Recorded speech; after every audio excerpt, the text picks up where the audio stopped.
Hello WhatsApp guys, কেমন আছেন বন্ধুরা? আশা করি আপনারা সকলে খুবই ভালো আছেন। শিশিরু অ্যানিমিক্স ওয়াইটিতে আপনাদের সবাইকে স্বাগতম। এখন থেকে এই ইউটিউব চ্যানেলে মাস্টারপিস কিছু এনিমি এক্সপ্লেন করা হবে। ফার্স্টে আমরা শুরু করছি high demanding enemy the monster. Guys, এটা কিন্তু অনেক পুরাতন এনিমি, বাট এটার কিন্তু অনেক হাইপ আছে। সে একটা এনিমি, এটা 100% আইকিউ নিয়ে দেখতে হবে। এনিমি শুরুতে আমরা একটা হসপিটালের সিন দেখতে পাই।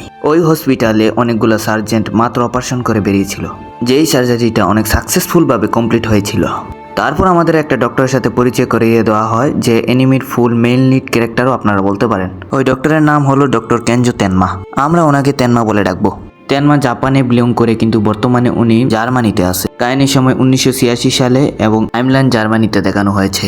ডক্টর তেনমাকে সবাই অভিনন্দন জানায়। আপনি অনেক ভালো সার্জারি করেন, আর আপনি সবসময় অনেক ভালো সার্জারি করেন। উনি এত ভালো সার্জারি করেন যে কোন সময় দিন হয়ে যায়, কোন সময় রাত হয়ে যায় তা বোঝাই যায় না। ডক্টর তেনমা একটা মহিলাকে দেখেন যে কান্না করতেছিল, তার সাথে তার একটা বাচ্চাও ছিল। তার বাচ্চা বলতেছিল যে আমার বাবার কি হয়েছে, কোথায় গিয়েছে এবং কখন আসবে। তারপর সিম শিফট করানো হয় ডক্টর তেনমার রুম দেখিয়ে, যে রেস্ট করতেছিল এবং তার গার্লফ্রেন্ড তার সাথে ছিল। বাস, আলাদা দেখি গার্লফ্রেন্ডও আছে। আচ্ছা, যাই হোক, ওর নাম ছিল এবা। তারপর আমাদের একটা নিউজ দেখানো হয়, এটা খেয়াল রাখবেন। এবার ডক্টর তেনমাকে উঠানোর চেষ্টা করছিল। সে অনেক ক্লান্ত ছিল এবং দুর্বল ছিল। তারপর নিউজে দেখানো হয়েছে বাইরে থেকে কিছু পলিটিক্যাল লোক এসেছিল। এই ফ্যামিলিটি হলো 4টি মেম্বার নিয়ে। এখানে হাজব্যান্ড ওয়াইফ এবং দুটো টুইন বাচ্চা ছিল। এরা কিন্তু ইম্পর্টেন্ট এবং পপুলার কাপল ছিল, তার জন্য তাদেরকে নিউজে দেখাচ্ছিল। তাতে আরেকটা নিউজ দেখাচ্ছিল যে ডক্টর তেনমা যার চিকিৎসা করেছিল সে ছিল একজন ফেমাস সিঙ্গার এবং তার জান বেঁচে গেছে। এই জিনিসটার পুরা ক্রেডিট হসপিটালকে দেওয়া হচ্ছিল। এগুলা দেখে ডক্টর তেনমা মনে মনে অনেক হতাশ ছিল, কেননা এই পুরা ক্রেডিট তার পাওয়া উচিত ছিল। কিন্তু তার পুরা ক্রেডিট ডক্টর হ্যানিমান হসপিটালের ডাইরেক্টর পাটপাড়ি করে নিয়ে গেছিল।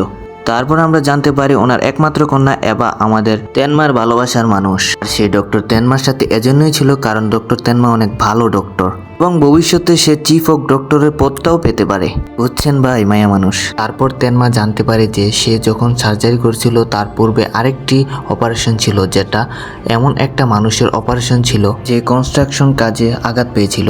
যেহেতু ডক্টর তেনমা হাসপাতালের সবচেয়ে ভালো ডাক্তার ছিলেন, এর জন্য তাকে একজন পপুলার গায়কের অপারেশনে পাঠিয়ে দিয়েছিল। এই কাজটি নিয়ে ডক্টর তেনমা অনেক চিন্তিত ছিল। তারপর ডক্টর তেনমার হসপিটালের সিন দেখানো হয়। এখানে একটা ডক্টরের সাথে পরিচয় করিয়ে দেওয়া হয়, যার নাম হলো ডক্টর বেকার। সিরিয়াসলি? তারপর বেকার ভাই বলে যে এই হসপিটালে সব পলিটিক্স চলে। এটা হসপিটাল তো কি হয়েছে, এখানে মানুষের জীবন ইম্পর্টেন্ট না, এখানে তো সবকিছু পলিটিক্সের মাধ্যমে চলে। এইখানে দেখি পুরো বাংলাদেশের মতো অবস্থা। তারপর ডক্টর তেনমার মনে হয় একটা মহিলা ওকে কতক্ষণ ধরে ফলো করছে। ডক্টর কিছু জিজ্ঞাসা করতে যাবে, তারপর মহিলাটা ওর কলার চেপে ধরে। তারপর মহিলাটা বলে, ওই দিন যদি তুমি আমার হাজবেন্ডের ঠিক সময় অপারেশন করতে, তাহলে আজকে আমার হাজবেন্ড বেঁচে থাকতো। তোমার জন্য আমার স্বামী আজকে বেঁচে নেই, আমার স্বামীকে ফিরিয়ে দাও। তারপর ডক্টর তেনমার রিয়েলাইজ হয় যে লোকটির অপারেশন আগে হওয়ার কথা ছিল সে এই মহিলার স্বামী। কিন্তু যে গায়ক যিনি পরে এসেছিল সে পপুলার একটা গায়ক ছিল, এর কারণে তন্মাকে সিঙ্গারের অপারেশনে পাঠিয়ে দিয়েছিল। এটা তন্মার জানা ছিল না, আর এই চক্করে মহিলাটির স্বামী মারা গিয়েছিল। কিছুক্ষণ পরে ওই দিন রাতে ডক্টর তেনমা তার গার্লফ্রেন্ডের সাথে ওই দিন একটা রেস্টুরেন্টে খাবার খাচ্ছিল। তারপর এবার এখানে পঞ্চায়েতি শুরু করে দিয়েছিল।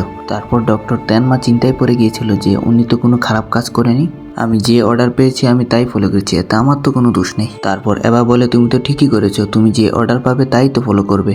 আমার বাবা কখনো তোমাকে খারাপ অর্ডার দেবে না, আমার বাবা যা অর্ডার দিবে তুমি তাই ফলো করবে, তাতে তুমি অনেক ভালো কিছু করতে পারবে। তারপর ডক্টর তেনমা বলে, হ্যাঁ তুমি তো এটা ঠিকই বলছো, যদি তোমার বাবা আমাকে না চান্স দিতেন তাহলে আমি এই পর্যায়ে আসতে পারতাম না। কিছু তো মিসআন্ডারস্ট্যান্ডিং হয়েছে, কিন্তু এমনও তো না যে জীবনের মূল্য আলাদা আলাদা, সবার জীবনের মূল্য তো একই, সবার জীবনের মূল্য তো একই হয়। তারপর এবার শালি বলে যে পপুলার হয়, যে ইম্পর্টেন্ট হয়, যার ক্ষমতা আছে তার জীবনের মূল্যই বেশি। এটা মেয়ে না অন্য কিছু রে ভাই। তারপর ডক্টর তেনমা এগুলো শুনে অনেক চিন্তার মধ্যে পড়ে যায়। এবার কতটা শয়তান মেয়ে, এর মানুষের জীবনের মূল্যই নেই, যা খালার বেটা বুঝছে। তারপর ওই রাতে একটা কেসের সিন দেখানো হয়। ওই যে নামি দামি একটা পলিটিশিয়ান এসেছিল তাদের ফ্যামিলির বিষয় নিয়ে, ওদের ঘর থেকে রিপোর্ট এসেছিল, মানে ওদের ঘর থেকে কেউ রিপোর্টটা দিয়েছিল। পুলিশরা অনেক সাবধানতার সাথে ভিতরে ঢুকতে চেয়েছিল, তাদের মনে হয়েছিল যে এটা কোনো চুরির কেস হবে। যেহেতু এখানে একটা গুলি চালানো হয়েছে তাহলে ভিতরে কিছু তো একটা হয়েছে, চুরি হোক, ডাকাতি হোক, মার্ডার হোক, এখানে কিছুই হতে পারে। তারপর পুলিশরা যখন ভিতরে ঢুকে তখন তারা অনেক খারাপভাবে দুটি লাশ দেখে, অনেক ব্রুটাল ভাবে ওদের দুইজনকে মারা হয়েছে। তাতে একপাশে অনেক আওয়াজ হচ্ছিল, তাই পুলিশ চেক করে একটা মেয়েকে পায়। বন্ধুরা, এটা সেই কাপলের বাচ্চা দুইটা যারা টুইন ভাই বোন ছিল, যাদের মধ্যে মেয়েটা বেঁচে আছে এবং ছেলেটার মাথার ভিতরে একটা গুলি লেগেছে, তবুও ছেলেটা কিন্তু বেঁচে ছিল এবং সবাইকে একদম ইমার্জেন্সিতে পাঠিয়ে দেওয়া হয়। এমনও হতে পারে এই বাচ্চার জানটা বেঁচে যায়। ডক্টর টেনমার পেজেরও মেসেজ আছে। তো বন্ধুরা, পেজার এমন একটা জিনিস যেটা অতীতে ইউজ করা হতো, যেখানে শুধু মেসেজ দেওয়া হতো। এগুলোতে শুধু মেসেজের আদান প্রদান হতো। ডক্টর টেনমাকে এমার্জেন্সি ডাকা হয় এবং ডক্টর টেনমা রাজি হয়ে যায়। কিন্তু রাস্তার মাঝে ওর একটা খেয়াল আসে, যেটা সন্ধ্যাবেলারই কথা ছিল। সন্ধ্যাবেলা সে যখন এবাকে ছেড়ে দিতে গিয়েছিল, তখন এবার বাবা ওকে ডাকে ঘরের ভিতরে এবং জিজ্ঞাসা করছে কেমন চলছে দিনকাল, কেমনে কি চলছে, কি করতেছো, তুমি কিভাবে কাজ করতেছো, এগুলো আর কি। তারপর তেনমা বলে যে আমি একটা রিসার্চে কাজ করতেছি, যেটা কিছুদিনের মধ্যে সফল হবে। তারপর এবার আব্বা বলে যে তুমি এরকম কিছু করবে না, তুমি আমার জন্য একটা আর্টিকেল লিখবে, আমি চাই তুমি এটা আমার জন্য লিখে দাও। যেখানে ডক্টর তেনমা বলে যে আমি এই রিসার্চের অনেক কাছে আছি, যদি আমি এটা কমপ্লিট করে ফেলি তাহলে এটা নতুন রেভলিউশন আনবে। তারপর এই বুইরা শালা বলে যে তুমি এই রিসার্চের জন্য অনেক সময় পাবা, এখন আমি যেটা বলছি ওইটাই করো। এখন আমাদের নিরীহ তেনমা কি আর বলবে, একদিক দিয়ে হসপিটালের ডাইরেক্টর, আবার গিয়ে শ্বশুর মশাই, এখন তেনমা কিভাবে মানা করবে? এর জন্য শ্বশুর আব্বার কথা মানতে হয় ডক্টর তেনমার। তারপর তেনমার খেয়াল আসে যে এখানে মানুষের কোনো মূল্যই নেই। তারপর ডাইরেক্টর বলে যে আজকে তো লোকেরা অনেক শোরগুল বাজিয়ে দিয়েছিল, আমরা ওই পপুলার সিঙ্গারকে বাঁচিয়েছি আর তুমি এত ভালো সার্জারি করেছো। এই কনস্ট্রাকশনের লোকটি মারা গেছে, তার জন্য অনেক শোরগুল হয়েছিল, কারণ সে তো অনেক দেরিতে এসেছিল না। কিন্তু আমরা তো জানি, আর আমাদের তন্মা তো জানে যে আসল বিষয়টা কি। তারপর আমাদের প্রেজেন্টে নিয়ে আসা হয়। হঠাৎ করে তন্মা এই খেয়াল থেকে বেরিয়ে আসে এবং একটু হলেই অ্যাক্সিডেন্ট করতো। বুঝতে হবে আমাদের তন্মার পরিস্থিতিটা। অবশেষে সে ভালোভাবে হসপিটালে ফিরে আসে। তারপর সে ওই বাচ্চাটিকে দেখে, যার অবস্থা অনেক খারাপ ছিল। পিছিয়ে পিছিয়ে ওই বাচ্চাটিকে নিয়ে আসা হয়। ওই বাচ্চাটিও বেঁচে ছিল, তাই তন্মা বাচ্চাটির সম্পর্কে জিজ্ঞাসা করে। তারপর অন্য ডক্টররা বলে যে তার কিছুই হয় না, মেয়েটি অনেক বড় শক খেয়েছে। তারপর ওই ছোট বাচ্চার মাথার এক্সরেটা দেখানো হয়। তারপর কথাবার্তা হচ্ছিল যে গুলিটা অনেক মাথার গভীরে ঢুকেছে, অনেক বেশি ক্রিটিক্যাল কন্ডিশন আছে, যদি বাচ্চাটির অপারেশন হয় 90% চান্স আছে ও মারা যাবে। কিন্তু আমাদের তেনমার নিজের উপর বিশ্বাস আছে, তাই সে বলে আমি পারবো, সে বলে আমি বাচ্চার জানটা যে করে হোক বাঁচাবো। তারপর সবাই প্রস্তুত হয়ে যায় অপারেশনের জন্য। তখনই তাকে বাইরে থেকে চিফ অফ ডাইরেক্টর ডাক দেয় যে তোমার জন্য আর্জেন্ট একটা কল আছে, শহরের মেয়রের একটা অপারেশন করতে হবে, ওনার শরীর অনেক খারাপ, ওনার মাথার ভিতরে ব্লাড ক্লট জমে গেছে, তাই তোমাকে এই অপারেশন বাদ দিয়ে ওনার অপারেশন করতে হবে। মানে মেয়রের অপারেশনটার কথা বলতেছে। কিন্তু তন্মা চাচ্ছিল যে বাচ্চাটির অপারেশন আগে করবে, কিন্তু এখানে যে চিফ ছিল সে মোবাইল ধরিয়ে দেয় তন্মার হাতে।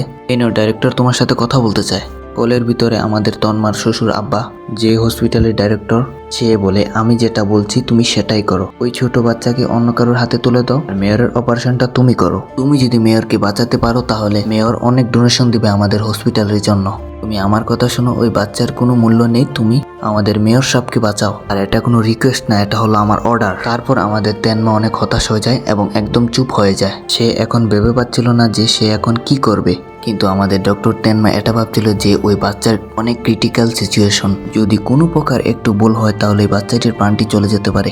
কিন্তু আমাদের ডক্টর তেনমার মনে অনেক বিশ্বাস ছিল যে সে এটা পারবে, সে এটা করতে পারে। তারপর তার মনে স্মৃতিগুলো নাড়া দেয়, ওই মহিলার কথা মনে পড়ে এবং অনেক গিল্টি ফিল হচ্ছিল ওর মন থেকে। ওই গিল্টি ফিল থেকে দূর হওয়ার জন্য সে অবশেষে একটা সিদ্ধান্ত নিয়ে ফেলে।